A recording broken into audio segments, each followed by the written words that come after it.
Alô, comunidade das redes sociais. Mais uma vez aqui para tratarmos de mais um tema.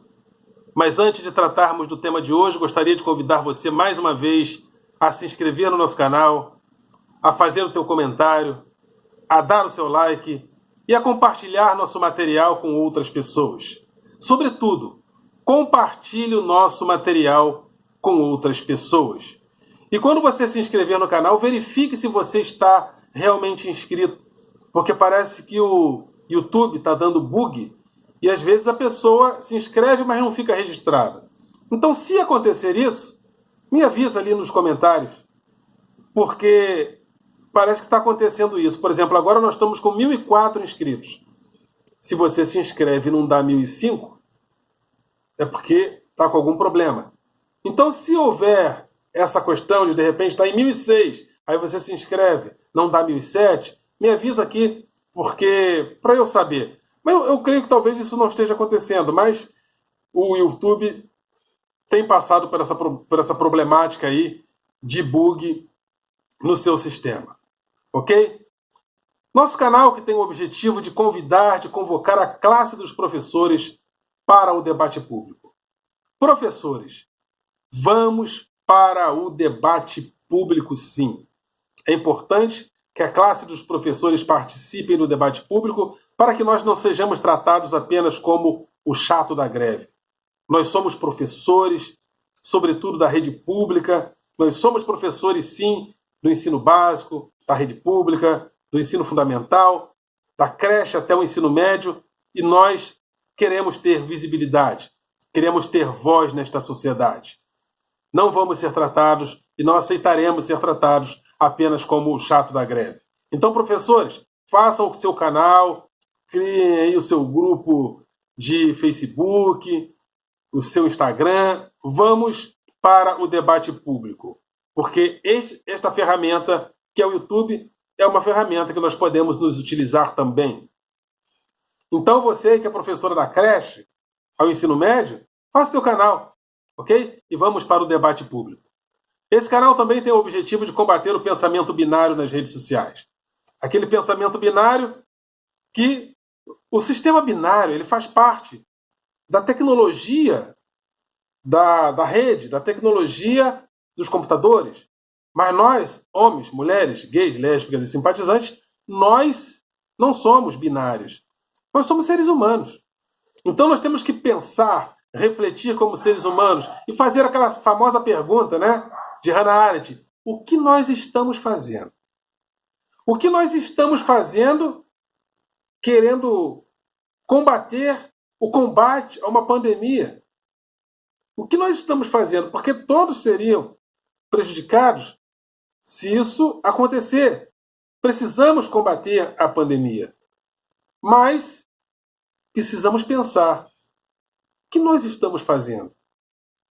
Porque o pensamento é uma das condições humanas. Nós nos humanizamos quando pensamos. Por isso que eu estou aqui oferecendo um material filosófico, para que a gente leve os fundamentos da filosofia também para as redes sociais, através da reflexão, da análise e da síntese, que são os fundamentos do pensamento filosófico. Então, vamos sim refletir, pensar no que nós estamos fazendo e vamos levar isso para as redes sociais. Não vamos deixar o sistema binário nos dominar, não. Vamos inflar a própria tecnologia com a nossa capacidade de reflexão. Ok?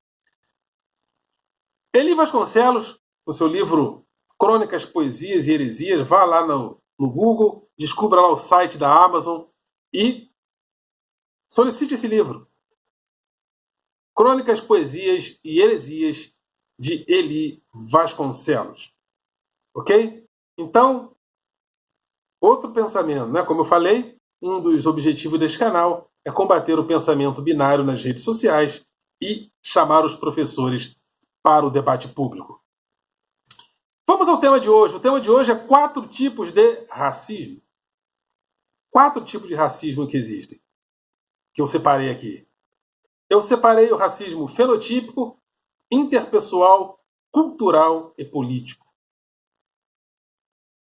Fenotípico, interpessoal, cultural e político. Mas antes de entrarmos nesse tema, vamos considerar algumas coisas que estão acontecendo, né? Que o racismo esteve em pauta nesses últimos dias aí, mas existe uma hipocrisia de direita e de extrema-direita que acha que a gente não deve falar de racismo. Eles não querem que a gente fale de racismo. É como se isso não existisse. E o Dia da Consciência Negra, que é um dia de reflexão, eles ficam possessos desse dia. Esse dia, para eles, é o pior dia do ano. Porque certos feriados, por exemplo, o feriado da Independência, a Independência já virou história. Por quê? Porque a nossa independência já está resolvida. A luta de Tiradentes, lá na Inconfidência Mineira, é uma luta que a República, quando foi instaurada, considerou. Então, isso está resolvido. Jesus morreu, ressuscitou, foi assunto aos céus. Então, o Natal, a Semana Santa, são questões que se tornaram questões históricas. Já está resolvido. Mas o racismo ainda não foi superado. E quando há um dia de reflexão, como o Dia da Consciência Negra, o pessoal da extrema-direita fica possesso. Porque é um dia de reflexão. É um dia que torna visível a luta do povo afrodescendente, afro-brasileiro. As nossas raízes africanas aparecem. E eles não querem que isso apareça. Né? Porque para esse grupo, falar de racismo é promover desavenças.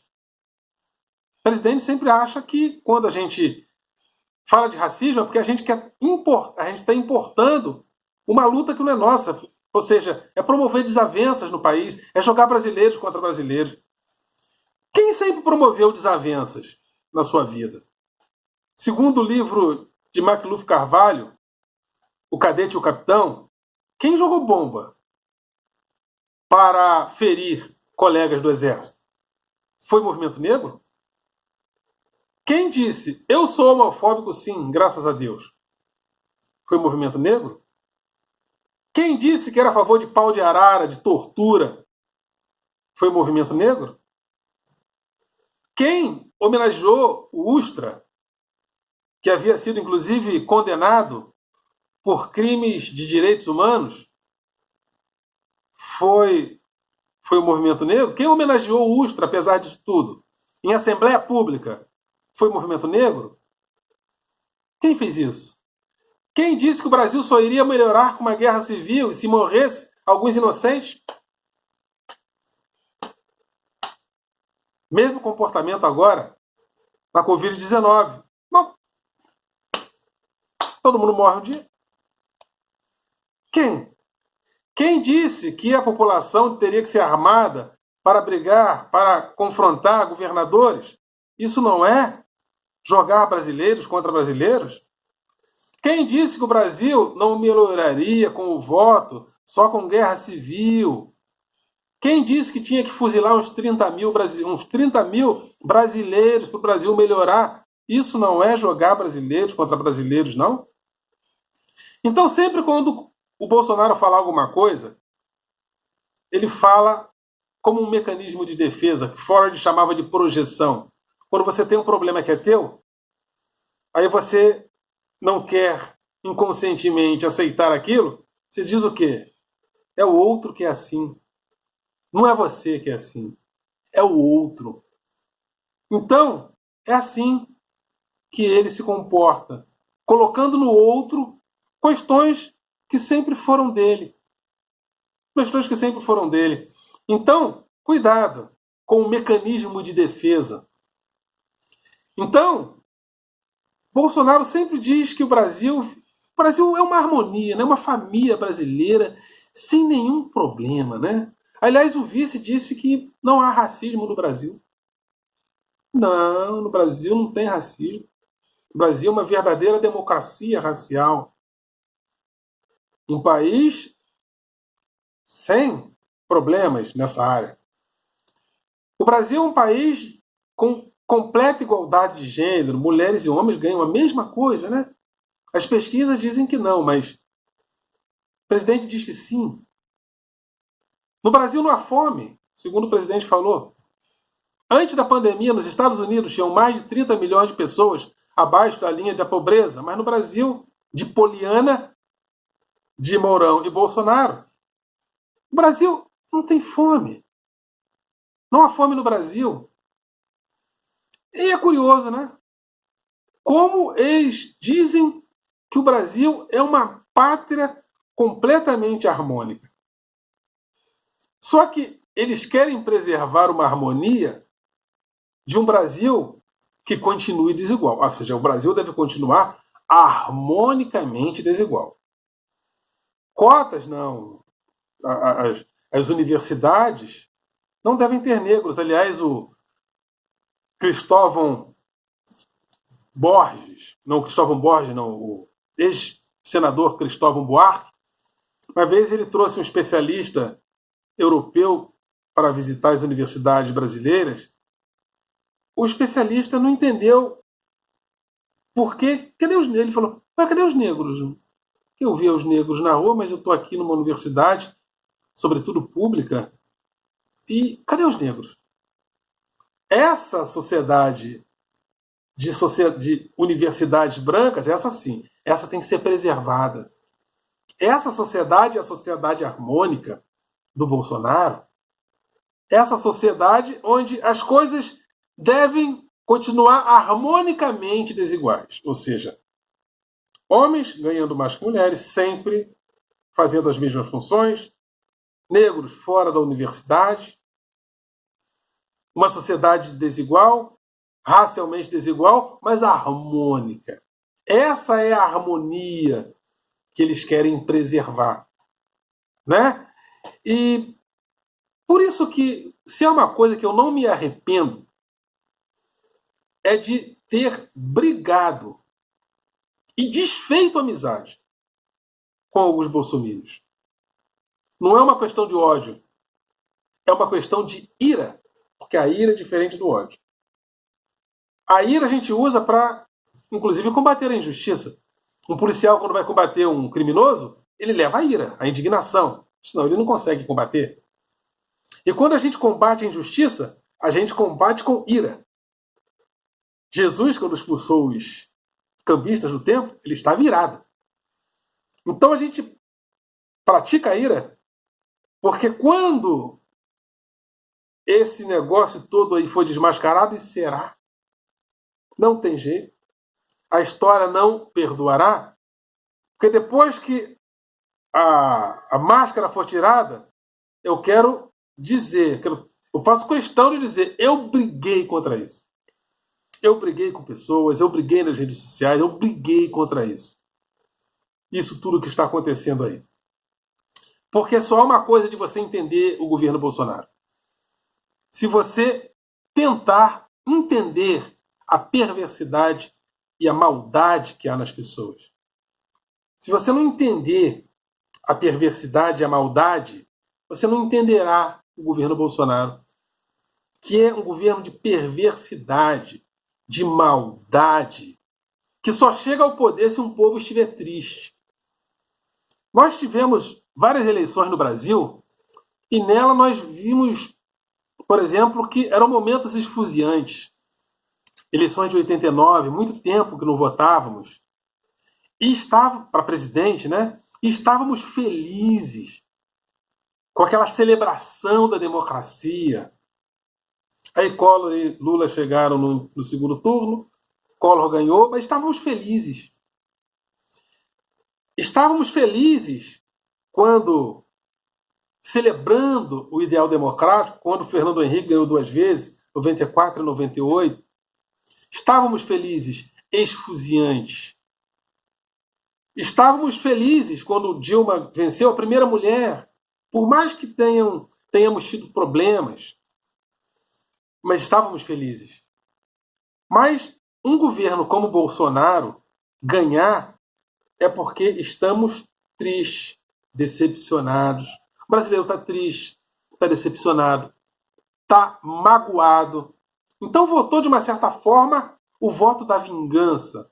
Foi a eleição do contra. Eu sou contra o Bolsonaro e o outro eu sou contra o PT. Ou seja, foi uma eleição de um povo triste e magoado que levou a essa vitória.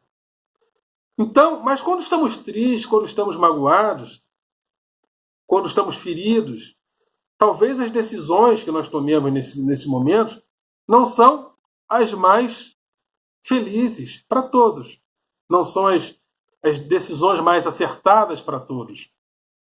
Porque estamos tristes, infelizes, né? Magoados.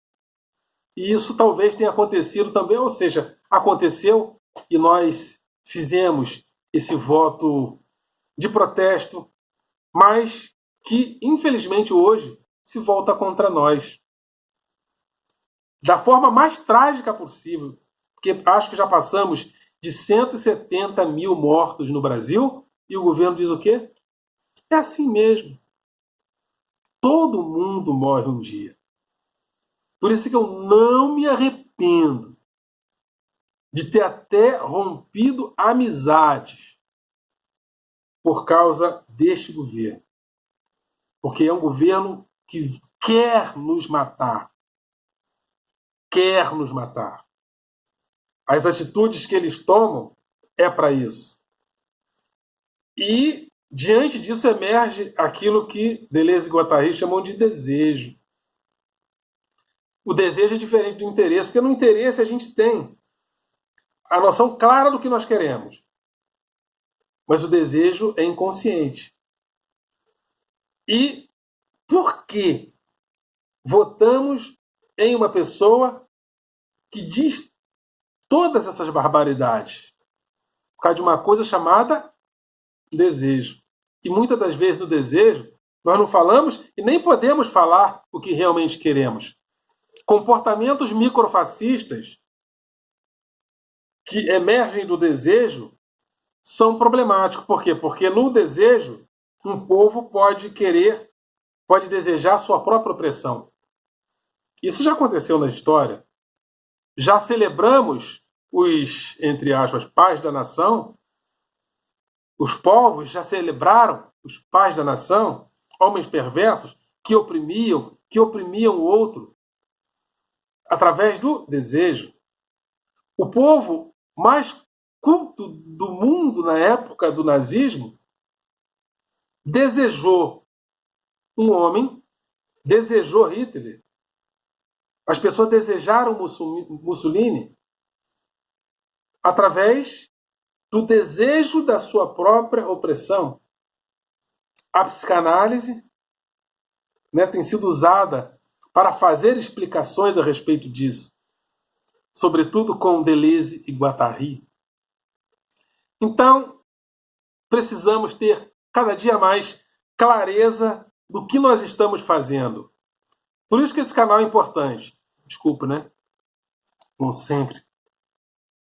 Eu sou muito. Eu começo a gravar, né? Porque gravar para mim não é um momento qualquer. Quando eu vou gravar alguma coisa para vocês, sabe aquele artista que sempre entra, quando vai entrar em palco, eles têm um frio na barriga? Esse momento para mim é tão importante que eu não fico... Eu tô sempre assim muito otimista pelo momento de falar alguma coisa para vocês, que eu acho importantíssimo as redes sociais ter acesso à reflexão, né? A democratização da reflexão crítica a partir das redes sociais, né? Então é isso. As pessoas andam desejando sua própria opressão. Só que isso é inconsciente. Precisamos entender de onde isso vem. Vem também, com certeza, do estado de espírito que nós estamos.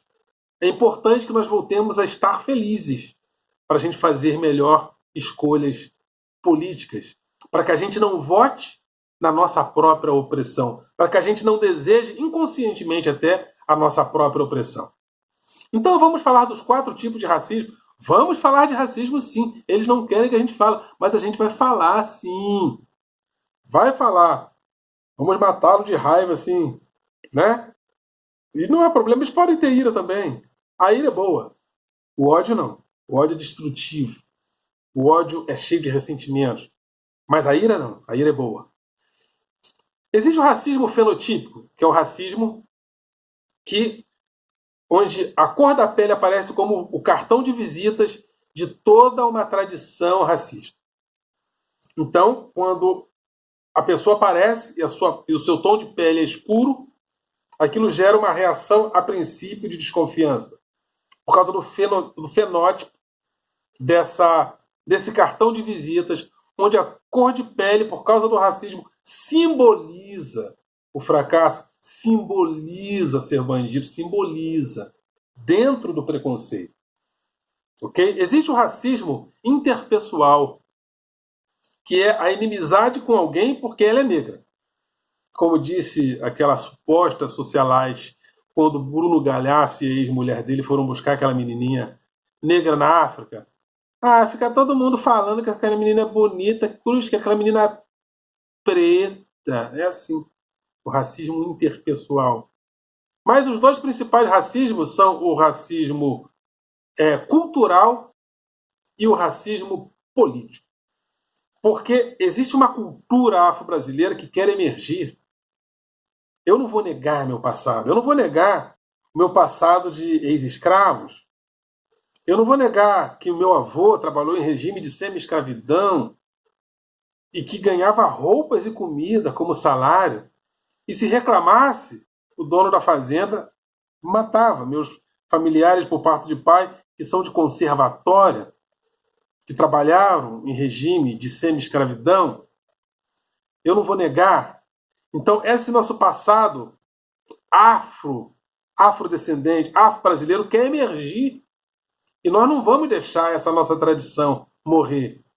E por mais que eu seja cristão, que tenha assim, que haja candomblé, que haja quimbanda, que haja umbanda, que haja vive Iemanjá.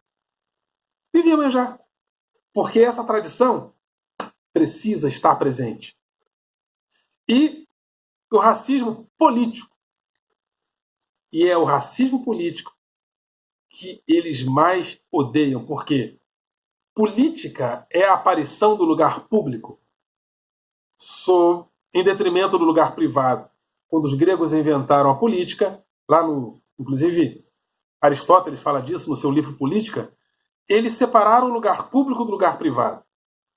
E quando nós levamos um assunto para a esfera pública, ele se torna visível. E a raiva dessa gente, e aí não é raiva, é ódio mesmo, é quando as nossas questões raciais são levadas para a discussão política. Política, porque queremos visibilidade. Por isso é que surge esse papo cínico, deixa para lá. É assim mesmo. Né? Já passou, já passou. Ninguém chega para o judeu e fala, esquece o Holocausto. E não tem que esquecer, não. Não é para esquecer, não, é para lembrar. Né? Porque o Holocausto, o racismo, são violências contra a humanidade. Mas ninguém fala que eles estão de mimimi. E não é para falar mesmo. Por que nós estamos de mimimi? Por que nós estamos de frescura? Aliás, não tem problema não. O preto pode ser fresco também. Só que frescura não é crime, racismo é. Ah, vocês estão de mimimi. Mimimi não é crime, racismo é. Então, se vocês acham que estamos de mimimi, vai lá na polícia e fala, esses pretos estão de mimimi. Esses pretos são tudo frescos. Fala com a polícia. Né? Frescura não é crime, racismo é. Então, fiquem com esse recado. Vamos continuar falando sim dessas questões raciais, porque os nossos valores culturais querem emergir e querem estar no espaço público como momentos de debate. Ok, galera? Vocês são do coração.